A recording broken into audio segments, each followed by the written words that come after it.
All right. Good afternoon, everyone. Hello, this is Aliyah from the Asia eHealth Information Network. Welcome to our AHIN Hour, our bi-monthly webinar series where we feature topics on eHealth, health information systems, and information technology for civil registration and vital statistics. This webinar is attended by 25 countries in South and Southeast Asia, and if you're not yet a member of the network, it's okay and we'd love that you join us. Membership is free at www.ahin.org. AHIN's Secretariat is at the National Telehealth Center in the University of the Philippines and is supported largely by the World Health Organization and partners. Our topic for today is on the 3 decades of eHealth at the Hong Kong Hospital Authority with Dr. C.P. Wong. Today, we'll learn how the Hong Kong has successfully embarked on the development of a comprehensive health information system across all 40 public hospitals and 120 clinics. By now, over 9 million persons' electronic records are shareable real-time to all healthcare workers in the public service, together forming a good database for decision-making, resource deployment, and development strategies. But before we start, I just would like to remind you of our 4 things to remember in this session: our platform, how to participate, our program, and our email feedback. We're now using Cisco WebEx Meeting Center, and if you are encountering problems as you participate, please log out the session and rejoin immediately. Our room number is 860-399-592, and our link is bit.ly.com/ahinhour. Our password is HongKong123. Your mic will be mute in this meeting, but you can participate by sending your feedback, chatting your response, and posting your questions. You can send your feedback by clicking the feedback button on the right side of your screen. It's the dialog balloon with a check mark, and on the drop-down menu, you can respond by a yes or no, say the presentation is too fast or too slow. You can also appreciate the speaker with an applause and send your virtual laughter. So let's try to get feedback in this room. Can you answer my question? Are you feeling well today? You can click the dialog icon with a check mark on the right side of your screen, and you can click a yes, a no, a too fast or too slow. You can also send your applause and your laughter. Can I get some responses from our room? Dr. Sambat, Dr.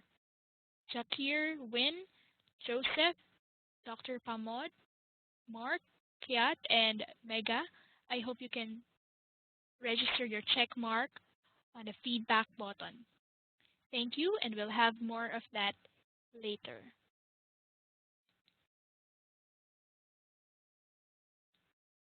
You can also chat your responses by sending a message to the host or to the panelists in the chat box beside the participant button. I strongly encourage everyone to chat your thoughts and insights here.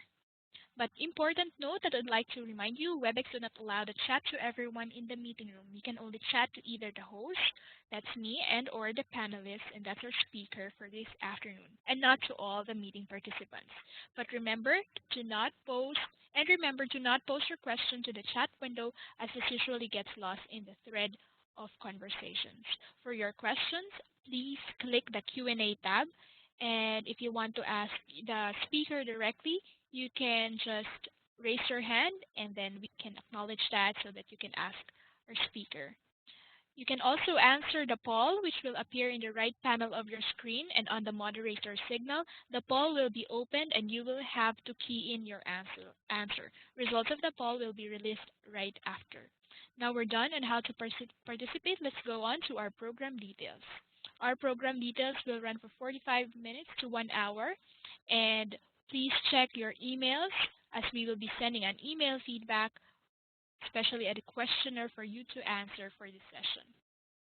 So that's it, your 4 things to remember: our platform, our program details, how to participate, and our email feedback. Our speaker for this afternoon is Dr. C.P. Wong, who is into geriatric medicine. As an eHealth informaticist. He is a chairman of the Hong Kong Society of Medical Informatics, founded in 1986. He is also president of the eHealth Consortium, which was founded in 2006, and board member of the HL7 Hong Kong, which he founded in 2010. To know more about our speaker and our topic, I'll give the floor now to Dr. C.P. Wong. Hello, doctor. How are you today? Hello, Elia, and hello, everybody. I'm fine, thank you. And thanks for joining this webinar today. Okay, I'm now sharing I'm now passing the presenter controls to you. You can either click share your desktop for your presentation. So yeah, I'm waiting. For the meantime, I would like to acknowledge our feedback from the meeting room. Thank you, Dr. Sambat, for our yes, and Mark Cohen and Mega Ganewata. And for the applause, Dr. Pamod Amarakun. I see very familiar names in our meeting room right now, especially Dr. Pamod Amarakun, who is one of our scholars sent in Vietnam last April 13 to 23 for the Advanced PHIS2 meeting. So were you able to share your slide, Dr. Wong? Not yet. I didn't see the sharing button. It's in the quick start tab with and click share your desktop. I couldn't find the tab. Quick share. Share my desktop. Yeah, right. Okay, now, can you see the desktop? Yes, it's arriving now on our screen. Oh, great. So can I start now? Yes, you can start now, doctor. Thanks. Okay, thanks for coming in, everybody. Can you all hear me? I think so. My topic will be trying to share my experience in the last 30 years in the eHealth development in Hong Kong, particularly in the Hospital Authority, which is a public organization responsible for practically most of the hospital services in Hong Kong and a third of the primary care in Hong Kong. Actually, as my presentation, I'll tell you the past, the present, and our future plan. In particular, I'll try to share with you our challenges and also the critical success factors. Now, Elia has mentioned something about me. I graduated with a medical degree in about 35 years ago, and I practiced geriatric medicine all through my career. But apart from geriatric medicine, I become a computer fan since 34 years ago, and also I hold a degree in computing study. And I founded the Society of Medical Informatics almost 30 years ago and remained chairman since then. And I founded the eHealth Consortium and also HL7 Hong Kong, and then now chair of HL7 Hong Kong, and also participate in a lot of health informatics curriculum developed in Hong Kong. And in the Hospital Authority, I actually is a key member in the design team for the whole clinical system. And I've been chairman of the steering committee for almost 10 years' time. So let me begin by telling you the history. In fact, 30 years ago, Hong Kong has nothing in the computer usage in the hospital. We are very backward. We lag behind than the remainder of the world. Even Singapore, even Taiwan, Japan, Korea have used computer for years. But back in 87, we have no computer at all, not even a PC. What we have, the only informatics tool is this mechanical typewriter. It's an Underwood typewriter. But this is very useful because we type on stencil papers, and then we use an ink roller to roll out copies of the gum label. In fact, this is the only piece of informatics tools because we don't have any computer at all. And in 1987, the government decided to catch up and invest about $5 million US. This is equivalent to 38 million Hong Kong dollar in buying a software from the IBM called the PCS, the patient care system, and then try to implement in one of the hospitals. There's only 4 million US for one hospital. However, this HIS turned out to be a big failure because they just give 2 weeks of education class to the doctors and the nurses, and then on a selected day they went on live with a big bang approach. It turned out to be a disaster because none of the doctors would like to use it, and the nurses hate it. So after 2 years, it's condemned, become brick.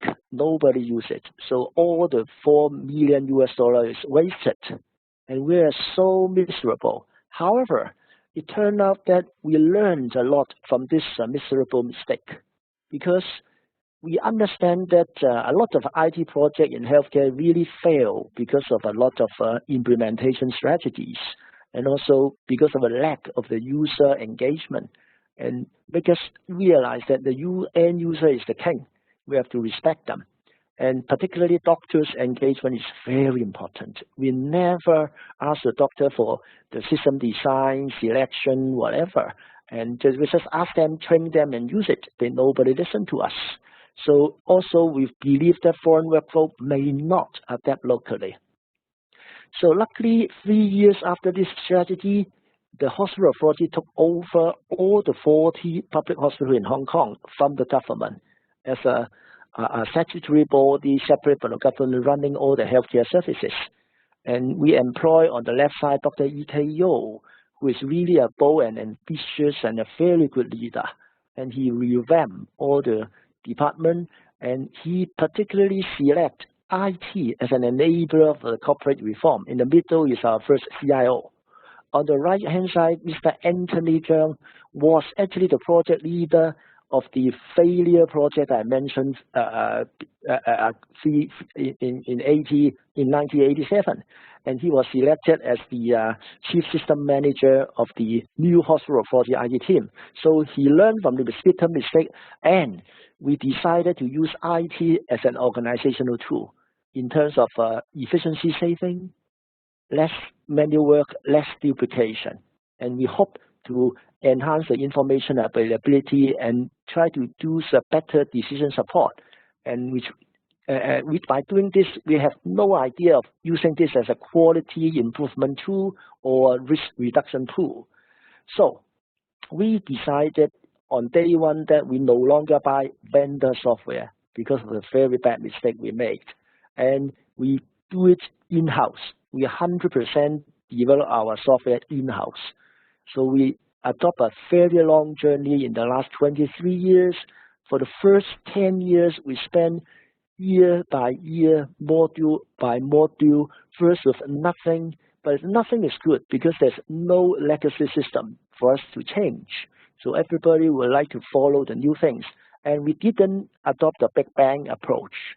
We run a parallel system by using paper and also computer together as a complementary information source. And first year we do with the patient master index and administration discharge records and admission records. Second year we do pharmacy system, no dispensing, no prescription yet, just doing dispensing and labeling of the drugs. Third year we have the laboratory reporting alone, not the CPOE order entry, just the reporting.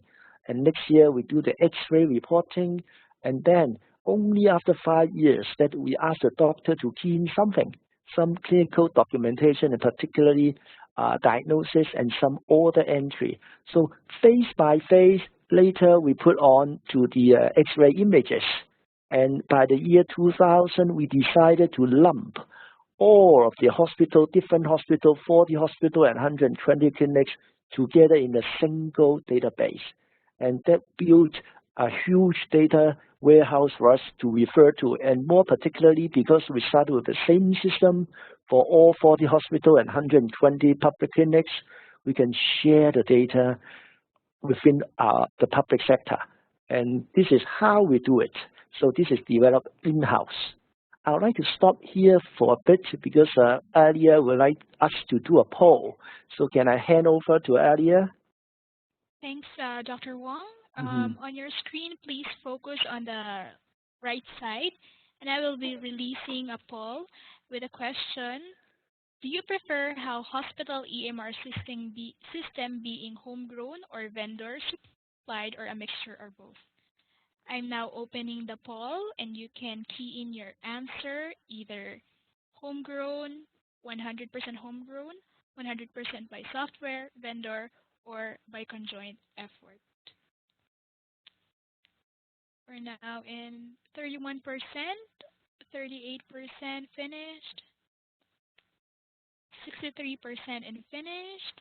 Thanks for all the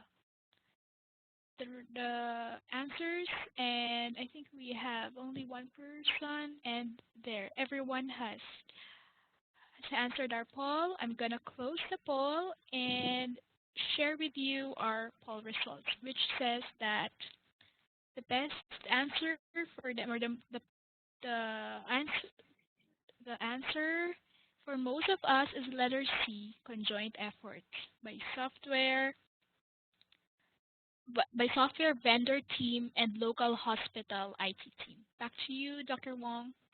Yes, this is exactly what we have been thinking of at year 10, around year 2001, when we decided to find a vendor to conjoin with our software team to have a conjoined project. This is very much like the Intermountain Healthcare, where the Intermountain Healthcare would like to conjoin with, I thought it's a GE, and also like a VA, etc. But it turned out to be we can't proceed because the vendor asked for a very high price.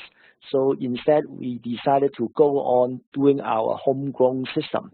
Now, we have the privilege of doing a homegrown system because we have a centralized IT department. No, each of the 40 hospitals do not have a IT staff. All the IT staff is centralized within the head office.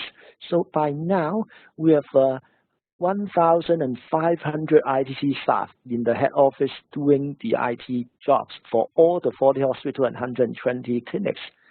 By doing this, we have a very good economy of scale. And our IT budget is just less than 2.5% of the total hospital budget. So we thought this is an even more efficient way. And giving a large stake of money to a vendor, and then we have a lot of negotiation and teething problems. So in the last 10 years, we continue to do our homegrown project. But anyway, let me continue. By now, we believe we have one of the largest healthcare database in the world. We have around 10 million persons record, different person record for up to 20 years. We are approaching 2 petabytes of data. Of course, 80% of data are the images.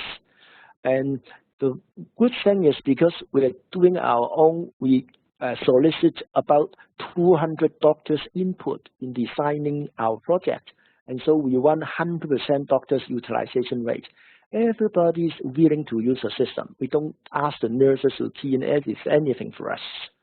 And by now, we believe more than half or up to 60% of the healthcare transactions in Hong Kong are electronic.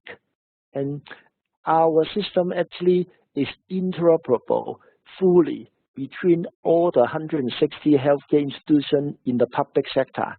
And this public sector is actually a major stakeholder in Hong Kong in healthcare delivery because we consist of 85% of all the hospital markets and patients.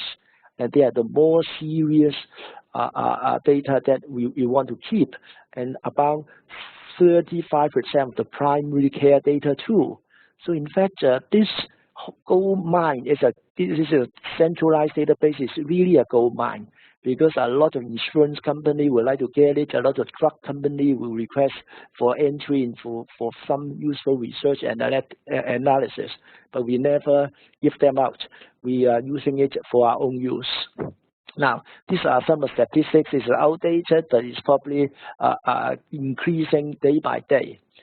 Now, the first step I believe we are doing rightly is on day one in around 1991, we put the IBM data center into 2 sites. These two data centers is actually the remnants of what I mentioned, or the first failure project in 1987. That the unused system, the two mainframe, probably is 9040, actually was used as a data center. And because this is a mirror backup, we put it into two places, and then we connect each of the 40 hospitals to each of the data center, mirror image to each other. So we have a very robust backup system and simultaneously backup, so we never lose a single byte of data. But apart from that, this form a single network. In that all the data formats, all the data are the same format, so we can really share among all of us. So the hospital authority network is a huge network, but it's only one network, one system, one clinical management system software for 40 hospitals and 120 clinics.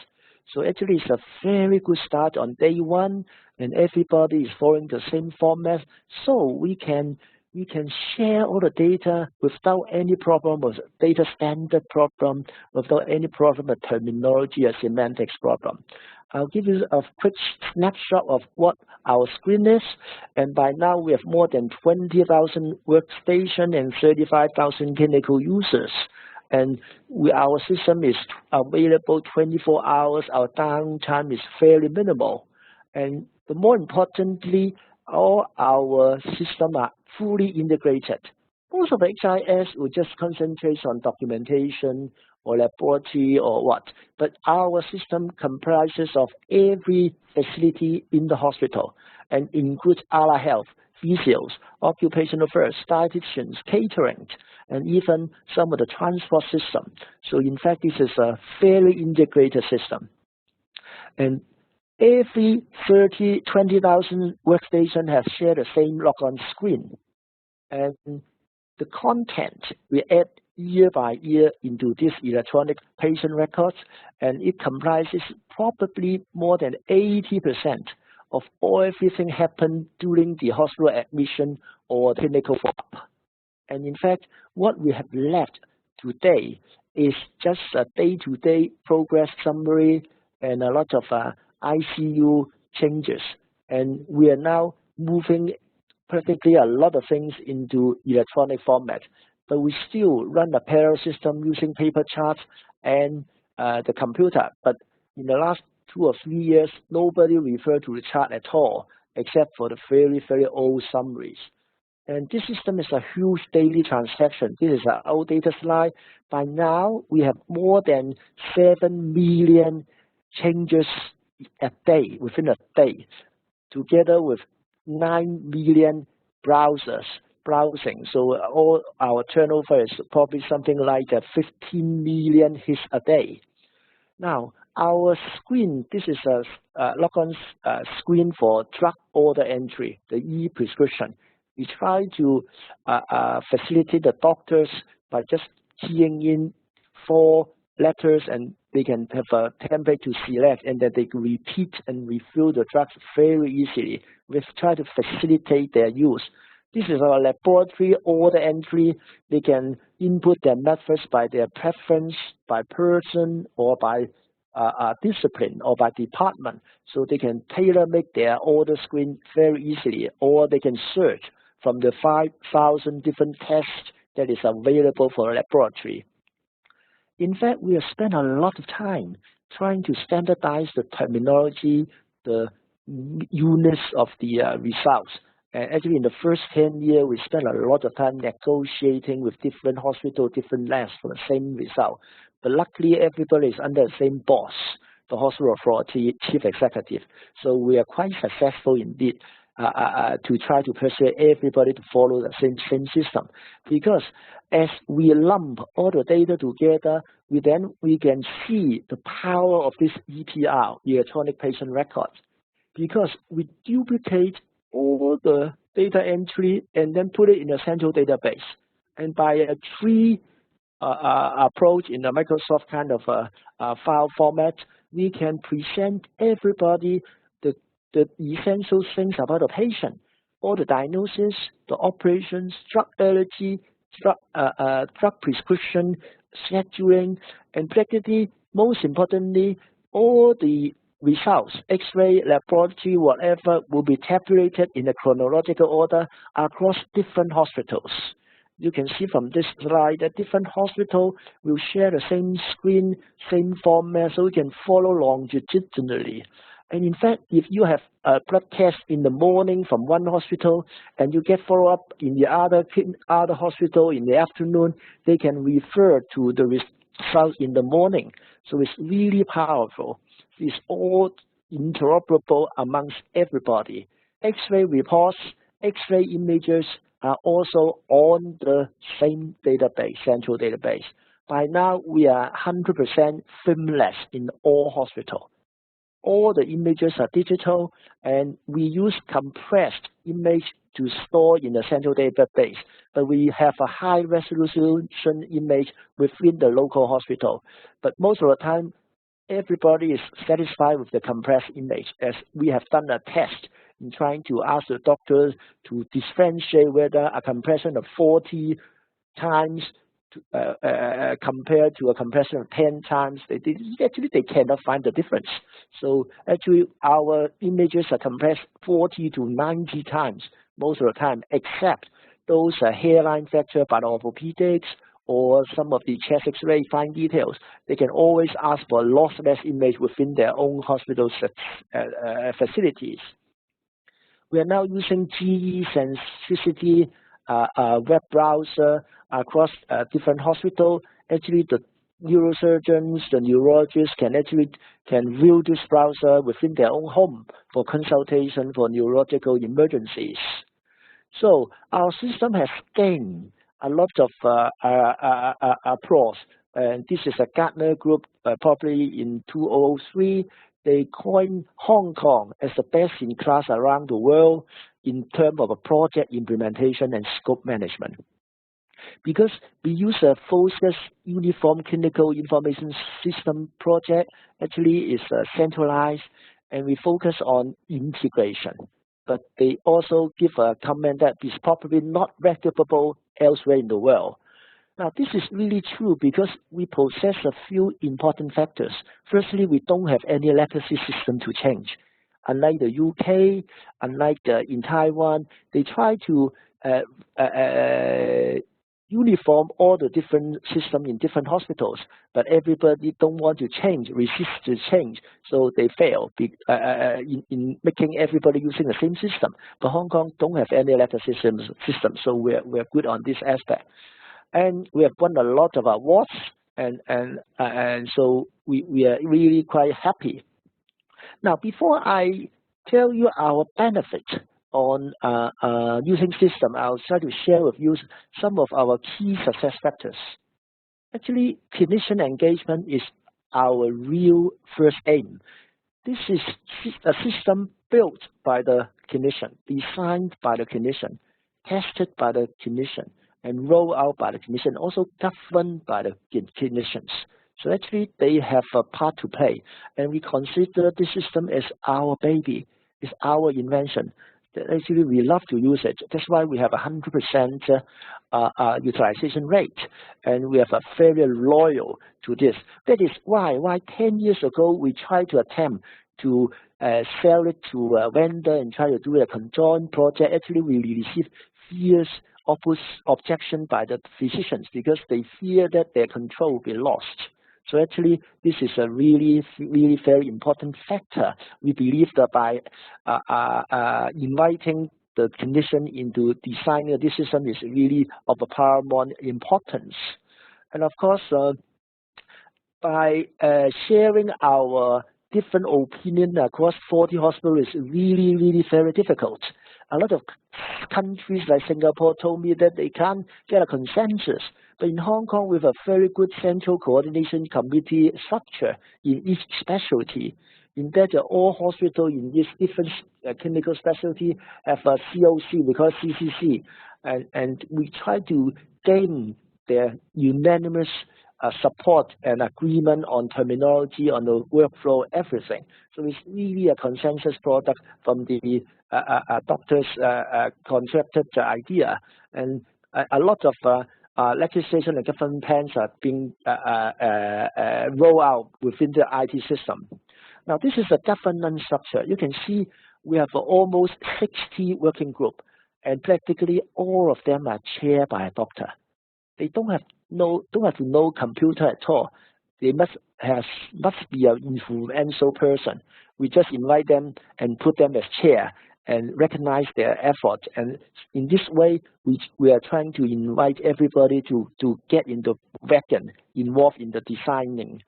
Of course, other critical success factors are important. Like in Hong Kong, we have a unique citizen identity card. This unique identifier is very important because otherwise our participation master index cannot be built. And we don't use a big bang approach. We use a modular bit by bit addition, year by year addition. And although this is slow, but in fact this helps us a lot of very good implementation. And a pilot site, typically we develop this system by inviting 3 champion users in different sites. And the 3 champion users in different sites will try to work out a prototype and then test it in their own ward. And after 3 to 6 months, if it is successful, we roll out to the 3 hospitals. And after a couple of years, we roll out to more hospitals. And practically each cycle of a module takes us almost 5 years to complete. This is terribly slow. But as we are running a parallel system, we don't have to be mindful of that problem. So, sorry for the interruption. And we do have difficulty, as I've mentioned, that we have some difficulty in trying to get consensus. But this is really we have a give and take approach to try to get the major user into our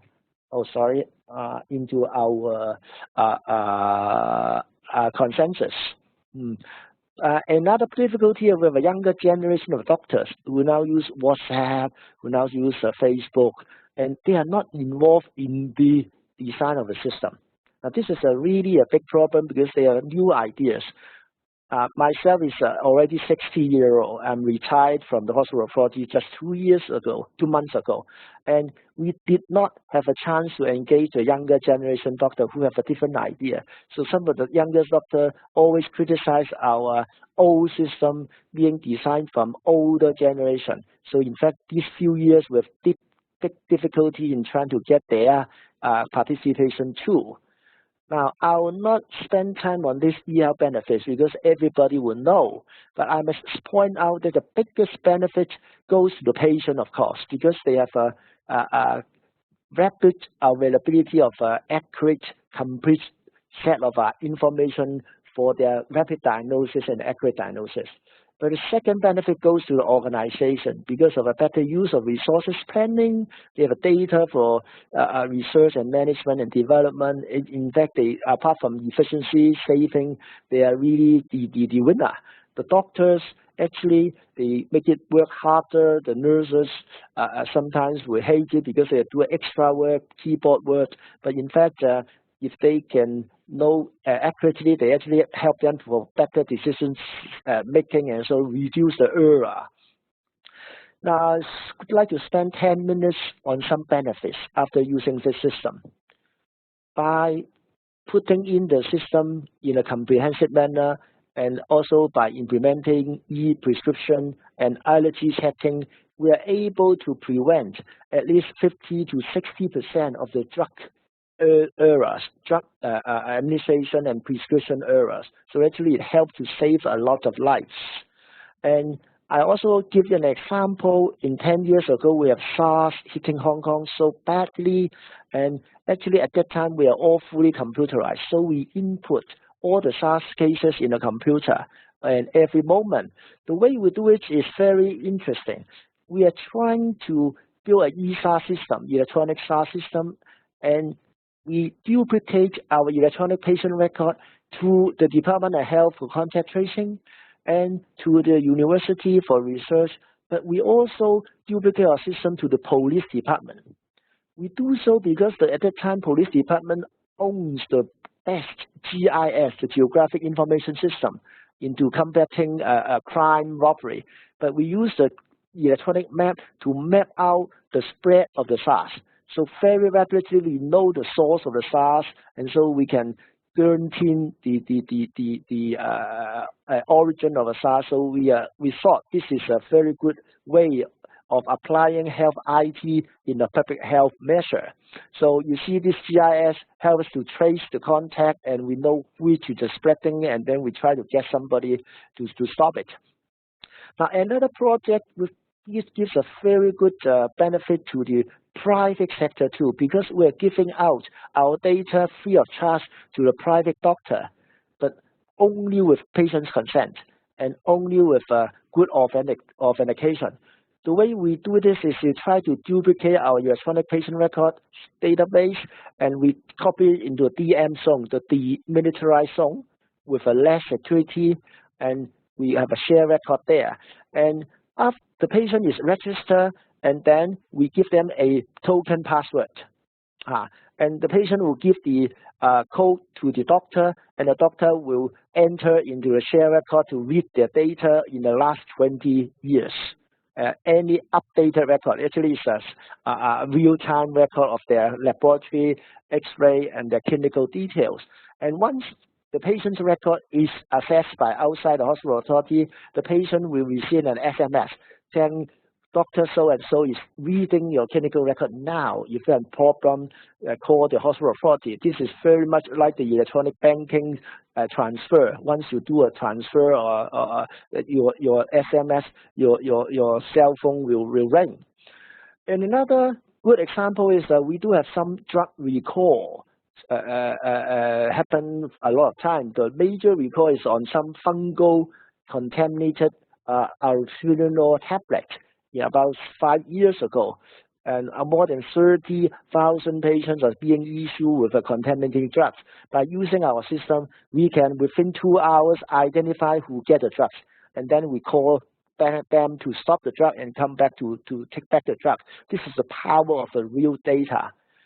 In the last 2 to 3, actually we have in the process of doing barcoded medication administration, where we close the loop by changing all the major hospital, 15 major hospital, the drug administration into barcoding and also scanning to make sure the right drugs is given by the right person at the right time. So this is a huge project. We are about 25% deployed, and we hope to deploy 100% of all the hospitals within another 3 years. Lastly, I would like to share with you one of the big data analytics, because we have a very good big data. We have almost 10 million persons data for 20 years, and we try to use big data analytics to try to find out the high-risk group. Now, the elderly is the highest groups, and the elderly with a frequent admissions, frequent readmission, we call them the frequent flyers. And we are trying to do analytics on our database to try out these frequent flyers. What we did is to try to look at our database and put about 40 something parameters into the database, and we do a multiple logistic regression onto this data and find out that 14 predictors are very significant in predicting the probability of readmission within 4 weeks. We call it unplanned readmission. By doing this, we can do risk classification. And after we identify this frequent flyer, once they get discharged, we will call them back. So our method is to try to use predictor variables and try to do multiple logistic regression on our huge database. Each year, we have 1.5 million discharges. And then we apply this, we try to find out who are the at-risk person. Now, these are the 14 parameters. I'm not going to go into details, but in fact, we've developed this scoring system we call the Hospital Admission Reduction Risk Reduction Program for the elderly, or the HAPI score. It's the probability of coming back within 28 days after a discharge. And so this is the HAPI Hospital Admission Risk Reduction Program for the elderly. After we identify the few hundred of patients discharged yesterday, and we run the batch every 3 a.m., identify them, and in the next morning, we have a call center in trying to call the high-risk patient and give support to them within 48 hours. In doing so, we can manage to offer a very good after-sales service to this high-risk group, and I can demonstrate to the administrator that I can reduce about 25% of the readmissions and the patient days and attendance. So, in fact, these are the few benefits I can share with you in the last 20 years of the development of the eHealth in the hospital authority. In essence, our hospital authority luckily start with a green field, with nothing, with no legacy system. And we decided to build our system homegrown. We do this purely because of luck, because we failed by adopting a vendor system. So we decided to do it this way, and then we try to do it year by year, step by step, and with some luck, we can now develop one of the very integrated, universally adoptable, universally interoperable system that share within all the hospital authority, 40 hospitals and 120 clinics, which complies the majority stakeholder of the whole of the health of Hong Kong. So health informatics is really the enabler for healthcare service development and quality assurance. And by good EMR adoption, every country is trying to aiming at a very unified system, national EHR for all citizens. And there's a tremendous potential for growth in this field. In Hong Kong too, we are now trying to cater for the private market. We still have 11 private hospitals and some 6,000 private clinics. Our first stop is to try to get the 11 private hospitals by offering them free softwares with the same data standards so that we can lure them to piggyback to our system. So in the future, hopefully in the future, we can share among the private and the public system in dual way. Last 5 years, we share it in a single direction manner to the private, but the private don't share the data to us. But we hope the private hospital can share some of the laboratory data and image data. I'm not sure that they would like to share their clinical summaries, but at least the diagnosis, the laboratory and images should be shareable because the patient hold their copies anyway. So this is our future plan. And in this, I would like to close my presentation, and I would like to thank everybody for listening. Thank you. I'll hand it to you, Alia. Thanks, Dr. Wong. That's a very good presentation. We have a number of questions piling in, so without further ado, I will go straight to their question. First question is from Dr. Sambath from Cambodia. What is the procedure for data privacy and confidentiality for systems in Hong Kong? Wow, data privacy is really very important. Now, we have a very strict data privacy control in Hong Kong because with this 10 million records, we cannot afford to be hacked by somebody, and that if anything is leaked, then the whole central database will be out. So what we did is, firstly, we have a very comprehensive logging, the audit trail log. We log every step of the users so that they cannot hide their activities. This is the first thing. Secondly, we have a very good role-based access control. Not everybody can see the patient unless it is registered under your department. And thirdly, in Hong Kong, we have for 20 years have a very good privacy law governing the use of data, and we impose a very heavy fine. So I believe, fourthly, we did a regular audit, random audit of the activities of the users, and also we audit those celebrities' data, whether they are accessed by unauthorized person. So with these 4 steps, so far we do have some local insiders who are very naughty, but most of the time we can catch them and punish them severely. So far our integrity of this privacy have been doing quite well indeed. All right. Thank you for that good answer. Very comprehensive. You have the law. You have the very good locking system in every way of the activities within the database. Next question. Do you have a patient, or can you elaborate about the patient unique identifier of your system? Yes, Hong Kong in the last 50 years or so actually have issued a Hong Kong identity card for every citizen in Hong Kong. And this is a unique identifier. Now, this is very unusual. And like Malaysia, this card is belong to an individual. And we are using this card for a lot of purposes. It's used as the same as a driving license, as a public library's a library card.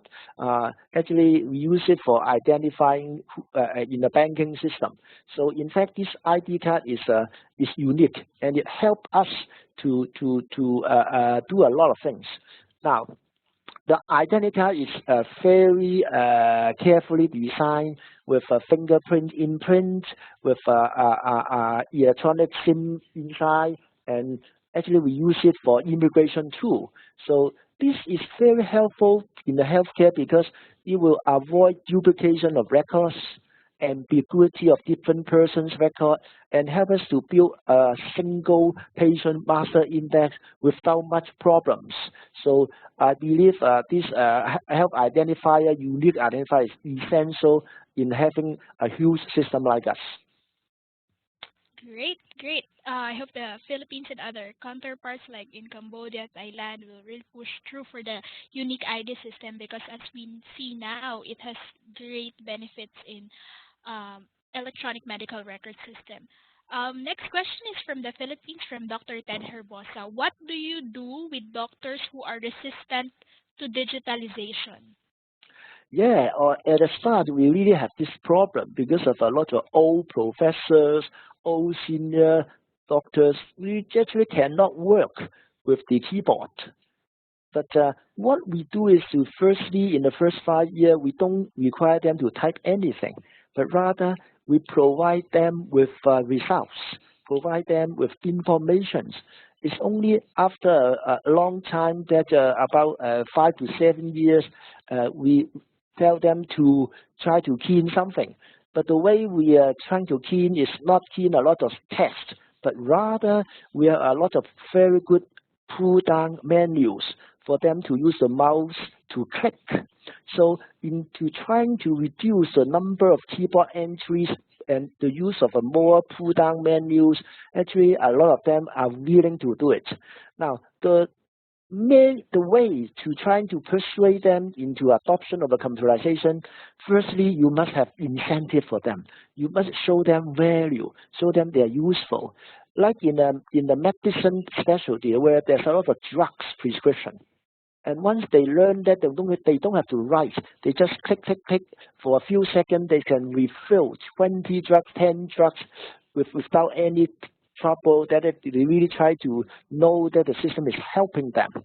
So, what we did is to give them benefits, give them incentive, show them it works for them, save them time, and gradually, by now, 10 years ago, I think it's 95% adoption. But now it's 100% adoption. This is the way we try to persuade them. Great, great. And 5 years is really a lot for you to just present results. But the point that you have mentioned is really, really in long term would benefit the whole system. Next question is, a while ago you mentioned WhatsApp and Facebook and other social media things. The question now from Dr. Herposistel is, do you have a social media use policy in your hospital? And maybe a Wow, follow-up from me is, how do you deal with that? wow, this is really a difficult question. In fact, our hospital staff has been using WhatsApp and Facebook in trying to doing communication, mainly by WhatsApp. In fact, practically every ward, every group, every specialties of doctors are trying to set up groups in WhatsApp to exchange their clinical information, which is certainly not something very good. So our policy is to try to very gently discourage them. We know that it is impossible to ban them. So in our policy, we said that using of social media in discussing data or information related to the organization confidential things and patients confidential things should not be encouraged. And then and on the other hand, we are trying to build our own instant messaging apps. But in fact, it's really hard to build our own. There's a few vendor systems that have emulate WhatsApp, like in Microsoft, that kind of things. But we found it not satisfactory and it's too expensive. But in the end, I believe we have to use vendor. WhatsApp is a closed group, but probably is not that popular. But so, in fact, our policy is just discouraging, and we don't want them to discuss anything with confidential stuff and patient privacy stuff, and ask them to avoid doing this. But I know people are still doing this. All right. Thank you. Very comprehensive, and I hope that this is also a food for thought for those who are working on in hospitals. Next question is, do you have any? Do you have a team that does analytics of the database? Pardon, what do you mean by theme? Team, as in Team. TEAM. Oh, TEM. Oh, I see. Now, we do have a team. We have a team of about 20 staff. We call it Clinical Data Archiving and Retrieval System Development Team. Actually, this is, we call it a data mining team, and we're trying to use this team to develop query system, user-friendly query system for everybody who would like to analyze our database. And in fact, this has been popularly used by our staff, particularly for those doing master thesis, doing research in a university, because we give out the identified data for them to do research. And if they want to trace the patient with identity, they have to apply. So actually, we do have a team, but the problem is, I believe, analytics, business intelligence, big data analytics really is rapidly developing. Newer tools, apart from the multiple logistical regression, actually is a very old tool. I'm sure there will be newer tools. So we are trying to encourage the team to try to learn new tricks or partner with university BI team. We try to do more analytics on our big data. I'm sure a lot of useful knowledge can be developed from this analysis. Right, right. And big data analytics is also the way to go as we call more data around across our borders. I believe your answer to that question also covered the question of Dr. Jaya 3 from Sri Lanka, so I won't ask it anymore. More questions we still have from Bangladesh, Dr. Jakir. How can you manage the interoperability? You did a very great job in the implementation of eHealth. Now, interoperability depends on mainly two elements, two factors.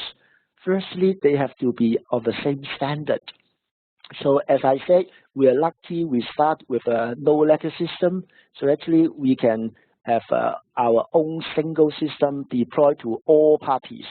But this is not so simple because even so, there's still legacy terminologies, like a different hospital laboratory may have their own analyzer, and different university. And one university would like to stick to millimole per liter, and other university would like to get the US style of milligram percent. So actually, we really take us a very, very long time to negotiate into trying to get both parties to agree on the same data standard and same terminology.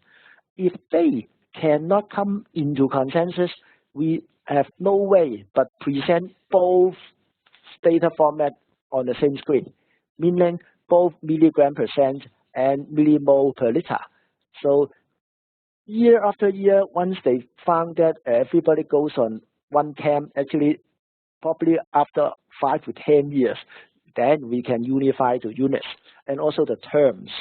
Now this is one element. And second element is really it requires, as I said, to have a central committee of different specialties that they work together.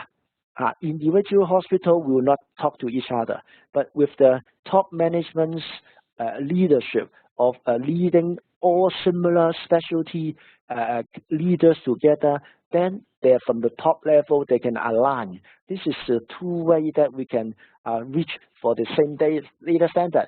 And also there's another element. It's different specialty will firstly don't like to share. Like previously the surgeons won't like the physicians to look at the record. And the gynecologist said, oh, physicians have no need to see the records. So also from a lot of a negotiation skill, trying to persuade them a total record is really useful for total patient care, that we can manage to interoperably share all our records. So far, we can share everybody's record except those very sensitive ones, like those psychiatric information, and secondly, those HIV patients. Otherwise, we share everybody's record within the same system. Right, right, and that's also very considerate of your team because considering both standards and both presentations of drugs, I think that would really entail a lot of time in development and eventually coming up with a common standard for across after 5 years is really a tough job. Next question is from Dr. Pamod Amarakun. Thank you for the detailed presentation. The question I'd like to ask is what are the components of patient records that are currently paper-based and not using the EMR? Now, and in fact, the essential thing is in the EMR. The component that is not in the EMR includes, say, like some ECG tracing, some consent form, some day-to-day progress notes. Now, they are trying to be transformed gradually. Now, the old paper records, we won't make any attempt to do it electronically. So our approach is still step by step changing the paper format into electronic format. So far we still run a parallel system using paper and electronics together, but we are gradually moving towards the electronic medium. So I can proudly say that probably something like 80% of all the transactions within the hospital is digitalized. Even the 20%, we still find time because like the blood pressure, temperature tracings, they will require a lot of money for the devices, the network. So we hope in the future we can do it that way. But I'm sure total paperless is not our goal. Rather, for the workflow, we can try to facilitate the workflow is our main aim. Right.